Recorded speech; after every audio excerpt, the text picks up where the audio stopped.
सब प्रकार से आनंददायक और मंगलकारी था।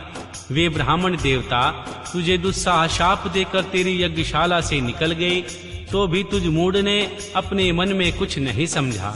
उनके बाद तेरे घर में मंगलमयी देवी सती स्वतः पधारी, जो तेरी अपनी ही पुत्री थी, किंतु तूने उसका भी परम आदर नहीं किया। ऐसा क्या हुआ? ज्ञान दुर्बल दक्ष, तूने सती और महादेव जी की पूजा नहीं की। यह क्या किया? मैं ब्रह्मा जी का बेटा हूँ, ऐसा समझकर तू व्यर्थ ही घमंड में भरा रहता है और इसीलिए तुझ पर मोह छा गया। वे देवी सती जो सत्य पुरुषों की आराध्य देवी हैं अथवा सदा आराधना करने के योग्य हैं, वे समस्त पुण्यों का फल देने वाली, तीनों लोकों की माता, कल्याण स्वरूपा और भगवान शंकर के आधे अंग में निवास करने वाली हैं। वे देवी सती ही पूजित होने पर सदा संपूर्ण सौभाग्य प्रदान करने वाली हैं। वे ही महेश्वर की शक्ति हैं और अपने भक्तों को सब प्रकार के मंगल देती है। वे देवी सती ही पूजित होने पर सदा संसार का भय दूर करती हैं, मनोवांछित फल देती हैं तथा वे ही समस्त उपद्रवों को नष्ट करने वाली देवी हैं। वे सती ही सदा पूजित होने पर कीर्ति और संपत्ति प्रदान करती हैं। वे ही पराशक्ति तथा भोग और मोक्ष प्रदान करने वाली परमेश्वरी हैं। वे सती ही जगत को जन्म देने वाली माता, जगत की रक्षा करने वाली अनादि शक्ति और प्रलय काल में जगत का संहार करने वाली हैं। वे जगन्न माता सती ही भगवान विष्णु की माता रूप से सुशोभित होने वाली तथा श्री ब्रह्मा, इंद्र और चंद्र, अग्नि, वे सती ही तप, धर्म और दान आदि का फल देने वाली हैं। वे ही शंभु शक्ति महादेवी हैं तथा दुष्टों का हनन करने वाली परातत्पर शक्ति हैं। ऐसी महिमा वाली देवी सती जिनकी सदा प्रिय धर्म पत्नी है, उन महान महादेव को तूने यज्ञ में भाग नहीं दिया। अरे मूढ़, तू कैसा कुविचारी है। भगवान शिव ही सबके स्वामी तथा परातत्पर परमेश्वर हैं। वे समस्त देवताओं के सम्यक सेव्य हैं और सबका कल्याण करने वाले हैं। उन्हीं के दर्शन की इच्छा से सिद्ध पुरुष तपस्या करते हैं और उन्हीं के साक्षात्कार की अभिलाषा लेकर योगलीन योग साधना में प्रावृत होते हैं। अनंत धन धान्य और यज्ञ याग आदि का सबसे महान फल यही बताया गया है कि भगवान शंकर का दर्शन सुलभ हो। भगवान शिव जगत का धारण पोषण करने वाले हैं। वे ही समस्त विद्याओं के पति एवं सब कुछ करने में समर्थ हैं। आदि विद्या के श्रेष्ठ स्वामी और समस्त मंगलों के भी मंगल वे ही हैं। दुष्ट दक्ष, तूने उनकी शक्ति का आज साक्षात्कार नहीं किया। इस यज्ञ का विनाश हो जाएगा। पूजनीय व्यक्तियों की पूजा न करने से अमंगल ही होता है।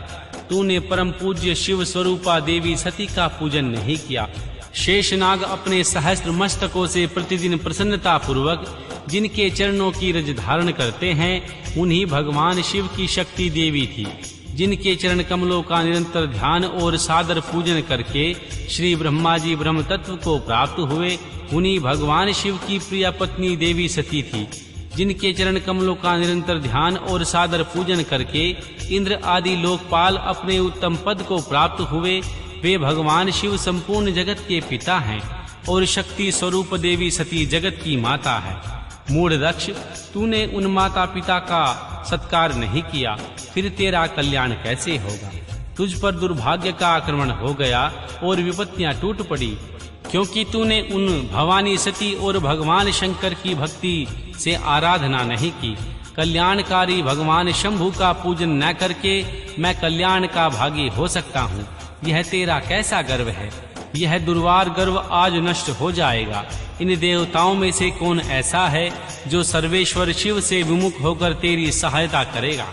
मुझे तो ऐसा कोई देवता नहीं दिखाई देता। यदि देवता इस समय तेरी सहायता करेंगे तो जलती आग से खेलने वाले पतंगों के समान नष्ट हो जाएंगे। आज तेरा मुंह जल जाए, तेरे यज्ञ का नाश हो जाए और जितने तेरे सहायक हैं वे भी आज ही शीघ्र जल मरे। इस दुरात्मा दक्ष की जो सहायता करने वाले हैं, उन समस्त देवताओं के लिए आज शपथ है, वे तेरे अमंगल के लिए तेरी ही सहायता से विरत हो जाएंगे। समस्त देवता आज इस यज्ञ मंडप से निकलकर अपने स्थान को चले जाएं, अन्यथा सब लोगों का सब प्रकार से नाश हो जाएगा। अन्य सब मुनि और नाग आदि भी इस यज्ञ से निकल जाएं अन्यथा आज सब लोगों का सर्वथा नाश हो जाएगा। श्री हरे और विधात, आप लोग भी इस यज्ञ मंडप से शीघ्र निकल जाइए।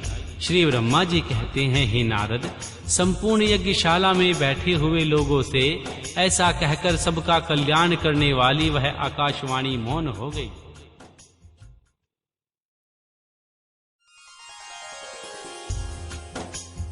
अध्याय 31। गणों के मुख से और महर्षि नारद से भी देवी सती के दग्ध होने की बात सुनकर राजा दक्ष पर कुपित हुए भगवान शिव अपनी जटा से वीरभद्र और महाकाली को प्रकट करके उन्हें यज्ञ विध्वंस करने और विरोधियों को जला डालने की आज्ञा देते हैं। श्री ब्रह्मा जी कहते हैं, हे नारद, वह आकाशवाणी सुनकर सब देवता आदि भयभीत तथा विस्मित हो गए। उनके मुख से कोई बात नहीं निकली। वे इस तरह खड़े या बैठे रह गए मानो उन पर विशेष मोह छा गया हो। भृगु के मंत्र बल से भाग हो जाने के कारण जो वीर शिवगण नष्ट होने से बच गए थे, वे भगवान शिव की शरण में भाग गए। उन सब ने अमित तेजस्वी भगवान रुद्र को भली भांति सादर प्रणाम करके वहां यज्ञ में जो कुछ हुआ वह सारी घटना कह सुनाई। गण बोले, महेश्वर, वह दक्ष बड़ा दुरात्मा और घमंडी है। उसने वहां जाने पर देवी सती का अपमान किया और देवताओं ने भी उनका आदर नहीं किया। अत्यंत गर्व से भरे हुए उस दुष्ट दक्ष ने अपने यज्ञ में भाग नहीं दिया, दूसरे देवताओं के लिए दिया और आपके विषय में उच्च स्वर से दुर्वचन कहे। प्रभो, यज्ञ में आपका भाग न देखकर देवी सती कुपित हो उठी और पिता की बारंबार निंदा करके उन्होंने तत्काल अपने शरीर को योगाग्नि द्वारा जलाकर भस्म कर दिया। यह देख 10,000 से अधिक पार्षद लज्जावंत शस्त्रों द्वारा अपने ही अंगों को काट काट कर वहां मर गए। शेष हम लोग दक्ष पर कुपित हो उठे और सबको भय पहुंचाते हुए वेग पूर्वक उस यज्ञ का विध्वंस करने को उद्यत हो उठे, परंतु विरोधी भृगु ने अपने प्रभाव से हमें तिरस्कृत कर दिया। हम उनके मंत्र बल का सामना न कर सके। प्रभु, वे ही हम लोग आज आपकी शरण में आए हैं। दयालो, वहां प्राप्त हुए भय से हमें बचाइए, निर्भय कीजिए महाप्रभु। उस दक्ष ने आदि सभी दुष्टों ने घमंड में आकर आपका विशेष रूप से अपमान किया। कल्याणकारी शिव, इस प्रकार हमने अपना देवी सती का और मूढ़ बुद्धि वाले दक्ष आदि का भी सारा वृतांत कह सुनाया। अब आपकी जैसी इच्छा हो वैसा करें। ब्रह्मा जी कहते हैं, हे नारद, अपने पार्षदों की यह बात सुनकर भगवान शिव ने वहां की सारी घटना जानने के लिए ही तुरंत स्मरण किया। देव ऋषि, तुम दिव्य दृष्टि से संपन्न हो, अतः भगवान के स्मरण करने पर तुम तुरंत ही वहां जा पहुँचे और शंकर जी को भक्ति पूर्वक प्रणाम करके खड़े हो गए। स्वामी, शिव ने तुम्हारी प्रशंसा करके तुमसे दक्ष यज्ञ में की हुई देवी सती का समाचार तथा दूसरी घटनाओं को पूछा। तात, शंभु के पूछने पर शिव में मन लगाए रखने वाले तुमने शीघ्र ही वह सारा वृतांत कह सुनाया जो दक्ष यज्ञ में घटित हुआ था। मुने, तुम्हारे मुख से निकली हुई एक बात सुनकर उस समय महान रौद्र पराक्रम से संपन्न सर्वेश्वर रुद्र ने तुरंत ही बड़ा भारी क्रोध प्रकट किया। लोक संहारकारी रुद्र ने अपने सिर से एक जटा उखाड़ी और उसे रोष पूर्वक उस पर्वत के ऊपर दे मारा। मुने, भगवान शिव के पटकने से उस जटा के 2 टुकड़े हो गए और महाप्रलय के समान भयंकर शब्द प्रकट हुआ। देव ऋषि, उस जटा के पूर्व भाग से महाभयंकर महाबली वीरभद्र प्रकट हुआ, जो समस्त शिव गणों के अगुआ हैं।